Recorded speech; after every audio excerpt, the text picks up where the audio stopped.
Hey everybody, we are here together at our first table talk, and we have Pastor Nancy here from Pullen Memorial Baptist here in Raleigh, and so we're going to chat a little bit about life and ministry, and if you have any questions, feel free to throw us your questions on the comments there, and we'll try to get to them as we see them. So, hey, thanks Nancy for being here. Wonderful to be here. It's awesome to have you. Glad to catch up with you again. Yeah.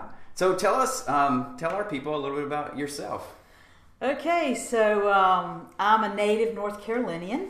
Grew up in the western part of the state, up in the foothills of the Blue Ridge Mountains. Oh, cool. Beautiful. My family's still there. I went to Gardner-Webb College, which is one of the 7 Baptist universities in North Carolina. From there, majored in religion, went to Southeastern Baptist Theological Seminary in the mid-'80s, and worked at Greystone Baptist Church as youth minister, which is in North Raleigh. Okay, cool. While I was in seminary. Grew up Southern Baptist. My family went to several different churches as I was growing up. We started out in the community church, and then when I got into the youth group, we went to another church so that more exposure, a larger church, so that they had a better youth group. And then my family is back now at that community. But your traditional Southern Baptist church in the South, and that was great for me. I feel like I received a strong foundation for my faith there. After seminary, I went to work at a church in Charlotte, St. John's Baptist Church, where I was the youth and young adult minister. And then 26 years ago this month, I came to Raleigh to Pullen Memorial Baptist Church. Cool. So I just celebrated my 26th, ending my 26th year. Now I'm starting my 27th year at Pullen. Not always as the senior pastor. I started out as the minister of Christian education, then became the associate pastor, and then at my 10-year mark became the pastor. So I've been the pastor for 16 years there. I'm married to my wife, Carla. I have an adopted daughter from Russia, from Vladivostok. I just love Raleigh and love my work and my job, and that's just a little bit about me. Yeah, cool. So, how would you describe Pullen then as a church? Yeah. Because, I wouldn't describe it as SBC-ish. Right, that's right. Yes. It's so Pullen I would describe as, we try to talk about being. We are a progressive Baptist church in the South, but in all honesty, we are a liberal Baptist church in the South. Pullen has a storied history from its very beginnings in social justice and the social gospel. We are named after our founder, John T. Pullen. He was a banker, a Raleigh banker, a businessman, but had this passion. He was a member of First Baptist, but had this passion for the poor. And so he started Pullen, which was the Fayetteville Street Baptist Church when it started. Its original location was right where Maymonde Hall sits now.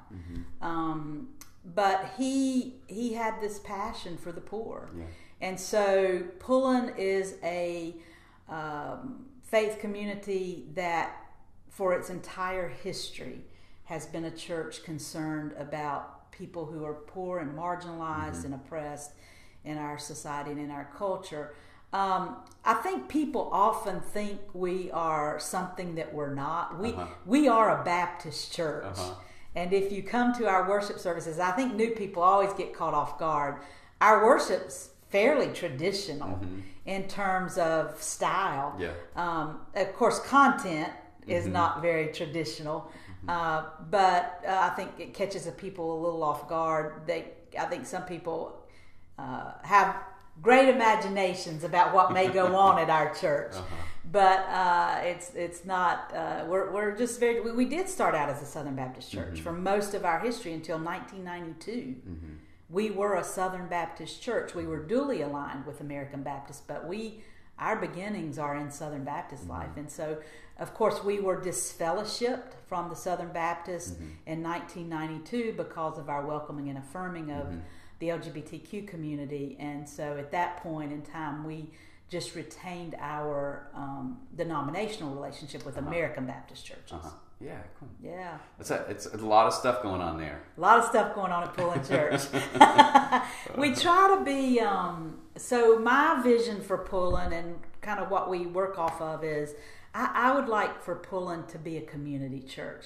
Not in the sense that everybody comes there to worship. That's not the thing, because people have their own places of worship. And we definitely want to encourage people to be in those places of worship. But in terms of being a resource to the community with our building and our resources, to be this community church where a lot of things happen there that puts forth kind of this mission that Pullen has of doing justice and loving kindness and walking humbly. And so we open our doors. There's probably not a day or an hour that our building is not being used. And so we open our building to a lot of nonprofits who are working on the same kinds of issues that we are invested in. Yeah, cool. Yeah.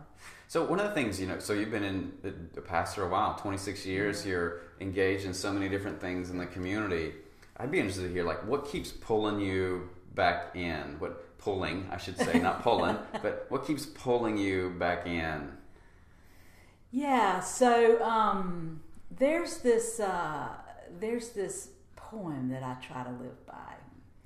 That it's a little poem by Edwin Markham, and it goes like this. It says, "He drew a circle that shut me out, heretic rebel, a thing to flout. But love and I had the wit to win. We drew a circle that took him in." And so I think what keeps pulling me in is the widening of that circle, of this circle we call faith and the beloved community, and being a place that is about love and justice love. And so the more from my own faith, understanding, and practice that I can be a part of widening that circle and bringing people into that kind of love and acceptance and belonging is kind of what keeps me going and where my passion is. Yeah, that's really great. And we, of course, I love that circle. We here at Open Table talk a lot about expanding the table, of course, making the table bigger and bigger and bigger and pulling up more and more chairs. It's interesting to think about the church in America seems to be having a moment. Right. America's having a moment, and I think that the future of the church is sort of in that space of widening the circle and expanding the table. Right. What do you think? Do you see that as well? Do you see that as a future? Yeah, I do. And the widening has to be done, I think, in a way that respects people where they are and their own faith traditions and their faith leanings. And so for me personally, I do a lot of interfaith work. It's one of my passions, particularly with the Muslim community and the Jewish community. I have some strong relationships there. And so for me, that widening of the circle is saying that we can be very distinct people with very distinct understandings of God and our faith and how we practice and live that out and still be one. Yeah. So for me, I need my rabbi friend to be wholly Jewish when I'm with her, and I need my imam friend to really teach me about the richness of his faith and why he feels so passionate, because then that gives me the space to be Christian and to say, here's here's the faith that motivates me. And it seems like America's having this moment or our country's having this moment where we think everybody's got to think alike. And if you're not my brand of religion, then something's wrong with you. And I think that's our problem today, is that we're trying too hard to all be alike when God created us to be very diverse and with uniqueness and to celebrate, not just tolerate, but to celebrate our differences and our diversity, and to understand that and be grateful that we have been created that way. Yeah, I love that. Like celebrating the differences, things that make us different is beautiful, and also cherishing like our commonality. Right. Like finding those, like celebrating the difference and cherishing the commonality. That's tough work. Yeah. In our culture. It's not easy. It is not easy because I think it's not easy because we're so focused right now on excluding rather than including. We're so focused as a nation right now on bringing the circle in rather than taking the circle out. We talk about walls. We want to build walls. We want to segregate these people into these neighborhoods, and we have this side of town and that side of town, and instead of seeing our connectedness and the openness of God's world, we're narrowing in, and I think that's really a place where the church, why the church is in the place it's in, not growing any more than it's growing, because all of that's based in fear, you know, and people really don't want to live their life in fear all the time. That's what they're living because that's kind of the narrative that's out there, and nobody is really shaping a different narrative for people, and so people just hunker down and like, oh my God, something's happening, I got to protect myself because it's not safe, and the church is participating in that. And I think until we can get out of that mentality, that, you know, our scriptures, our Christian scriptures, over and over and over again says, do not fear. Do not fear. And yet we are living in a culture of fear. So how do we help? How does the church help people rewrite that narrative to say the only way out of that fear is openness, is to get to know what we fear. Yeah, and then we're not afraid of it anymore, right? That's so it's like fear is so much of fear is like, and to me, I like, it's, I don't know if this is natural. That's not the right word, but it's understandable, right? Like we always fear what we don't know. I fear what I don't know, right? And so when I don't know people and I don't know the way that people operate and do things, and maybe like what they're gonna bring to my life, there's a sense of like, oh, I don't know if I want that. What am I gonna do? What am I gonna do? So it seems like it's a very sort of understandable scenario, but I love what you're saying. Like the church is that space to, like a fear buster space. Like we're gonna get to know each other deeply, and the more we get to know each other, then we're gonna realize, like something I tell our people is like, that person with whatever their difference is from you, they have the same dreams in life. That's exactly. They want the same things for their children. They have the same worries. They have the same goals. All the same things. Like, it's the human condition. Yeah. We're all in the human condition. There's this, it makes me think of, you saying that, it makes me think of this, there's this therapy called dialectical behavioral therapy that a lot of people are, it's very helpful. It's a very amazing kind of approach to fear. But one of the things that DBT teaches is opposite action.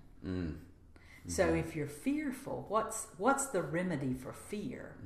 It's the opposite action. So what's the opposite of action of fear is get in there and get to know what you fear so that you don't have to fear it any longer. And I love that kind of concept of opposite action of, you know, if I'm, another example is if I'm, you know, afraid to meet new people, then the opposite action of that is to get out and meet new people. Yeah. It's not to sit at home and wait on something to change or something. Take the opposite action. Get out and meet new people. And I know that's harder. That's harder to do than me just sitting here and saying. It's like counterintuitive. It's very counterintuitive. Very counterintuitive. But that's the kind of clue that we get. Yeah. And that's the whole gospel. The whole gospel's counterintuitive. That's the narrative there is, when somebody does something not nice to you, the kind of normal thing is to not be nice to them. But the counter narrative is be kind. Show compassion. Show love. And so this counter narrative is a great word. It's what we're called to do. Yeah, that's awesome. So you're doing so much in the community. You lived here for a long time, and you're super involved in so many things. What, in your view, what are one or two of the issues that are really causing suffering for people in our city? Yeah, right here in Raleigh, it's not much different than it is for anywhere else, but we're seeing it just increasing every day here in Raleigh. I think the two issues that I would name that are causing the most suffering is affordable housing and living wage. And those are two things that we have got. They're connected, but they're two things that Raleigh, if we want to be a diverse community where the beauty of God's diversity is revealed, those are two really significant issues we, as people of faith, really need to be invested in working on, because the gentrification of our city is happening at such a fast pace.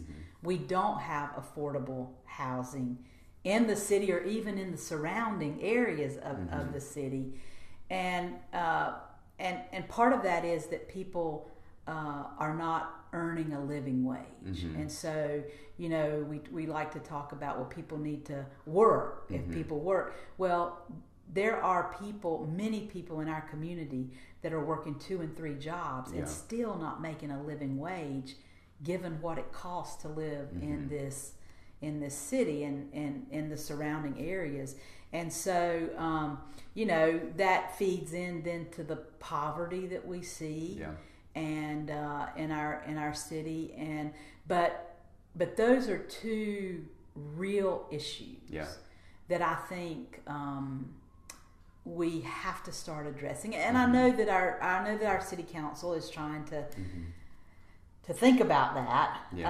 But I think it's got to be citizens, us, helping figure out ways. We need to be standing up and fighting for a minimum wage increase. I mean, people cannot live on $7.25 an hour. It's not feasible. It's not possible. Yeah, I think I heard something a couple months ago about the average rent cost in Raleigh with around $1,400. $1,400. Yeah, so that's the average rental cost here in Raleigh. Right, and that's tough. That's tough rent for a school teacher. The salary that a school teacher. We're not talking about. We're now not talking about fast food workers or folks in those kinds of jobs. We're talking about professionals in our city who can't make it on what they're making, and we need to be. I mean, there is no reason that the minimum wage shouldn't be $50 an hour. I mean, it's just, and that's still people are going to have to work 2 jobs to make ends meet, especially if they have children. I mean, you just can't. You can't survive on less than that, and so we need to, as people of faith, as moral people, we need to be out there saying this is not, people can't live off this. They can't, and then we want to fuss. Well, why can't they pay their rent, or all the things that go with poverty? Their children don't have shoes that fit. Of course, they healthcare is an issue. But those are two issues that I see significantly impacting Raleigh right now. It's affordable housing and the living wage. Beyond that, I think too, a huge issue that our nation is facing that affects every community is around voter suppression that's going on, and that's a significant issue that we all need to be worried about, regardless of what side of the political spectrum you fall on. A person's right to vote in this country is fundamental, and so that affects all of us, and that affects these issues like affordable housing and living wage as well. But I would say if we as churches want to get involved on a local level to figure out how to make our community look more like the beloved community that God calls us to, I think we have to start engaging in the conversation around those two issues. It's hard. Like I've only lived here a year, but I can see the high price of gentrification, and gentrification seems like a real difficult issue for me. Like I completely it's bad. I can articulate why it's bad. But what do we do? That's a question that I can come back to of what do we do? Like when I was moving here, I made the decision of no, I don't want to buy a house in a gentrifying neighborhood. So that was my choice. Right. I have to live further out. Right. Because of that. Right. That's okay. Right. I didn't want to, and I'm not, but I know people who are making that choice, and they're good people. Right. They're I can't afford anything. I need to live downtown. Yeah. This is the only neighborhood that I could get in, that me and my family could live in. It seems like it's driven by developers. It's outside people that are coming in trying to make money. Right. How do we change the narrative? So I think we have to put more pressure on developers to create more intentional communities that are intentionally diverse in terms of income producing families who live there. And we can't, and in that intentional living, creating those intentional communities, we can't expect every house to look the same and be the same size and have the same appearance and all of that kind of thing.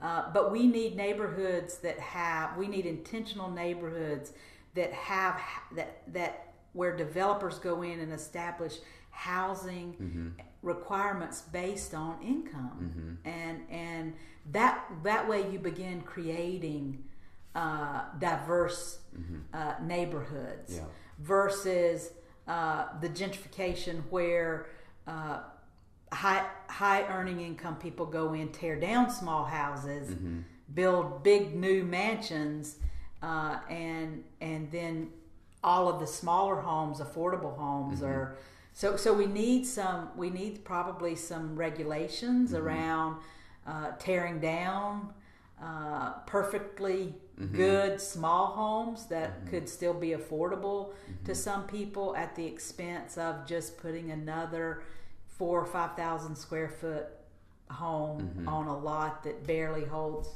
that kind of space. But I do think it means putting pressure on our city leaders and the developers to come up and adopt more intentional, and these have been done in various places throughout our country where land is set aside to develop these kinds of communities. And what can we do? That's a great question.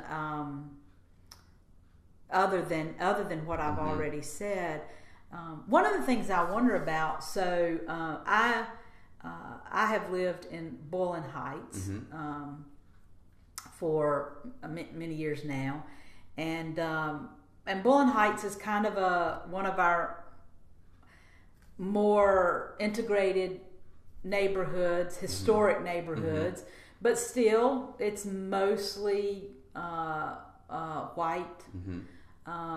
There are boarding houses in the neighborhood that has much more of a diversity, but in terms of ownership, it's mostly white. But I start thinking about, okay, when I'm ready to leave my home, when I'm ready to leave that neighborhood in my home, what can I do differently? Yeah. Okay? I can choose to sell my house to someone who can't afford what my house would bring. So I get to set the price of my home and sell it at whatever price I want to sell it at. I can sell it at the, $500,000 that the market says it's worth, or I can sell it for $300,000 to a new family that is trying to get established and started that can't buy a $500,000 house in Raleigh, but it would make their family's life so much easier to be in that location. Yeah.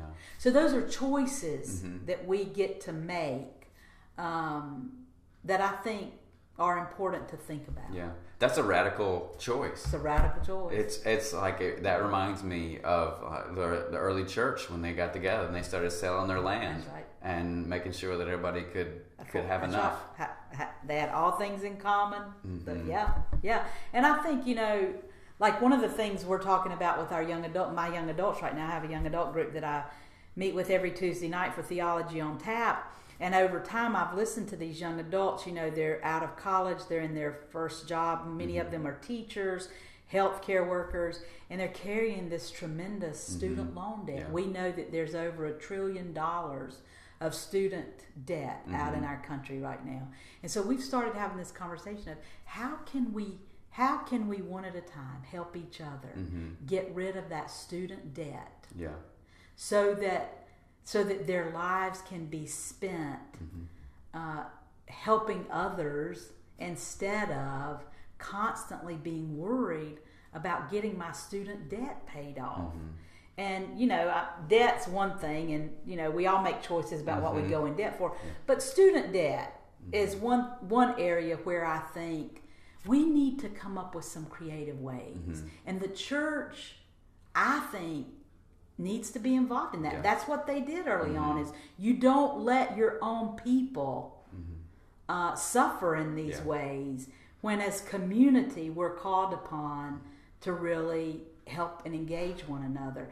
And so here are these teachers, young adult teachers, who have this student debt. They've not gotten increases. Their salaries are not enough to live off of, but yet they're expected to spend 8 hours a day with our children, taking care of our children, on a salary that's not enough, and carry this incredible student loan debt. So how can we as a community work toward pooling our resources, even if it's one at a time, helping these young teachers and service workers get out of this debt. I mean, those are the radical kinds of practical things that I think we... that radical economics that should define us as Christians. Exactly. Awesome. Well, thanks for coming in today. It's been a real pleasure to talk to you. We can sit here and talk for 2 hours. I would love this. Me too. Yeah. So we'll have to do it again. We'll have to think about what other issue we're going to talk about, and we'll just have to do it again. And I just want to say blessings on the Open Table Fellowship here. I'm so excited about what y'all are doing in the city and your mission, and any support that Pullen Church can give you, and ever how we can work together. We would love to do that. And so blessings on y'all. Thank you. Thanks.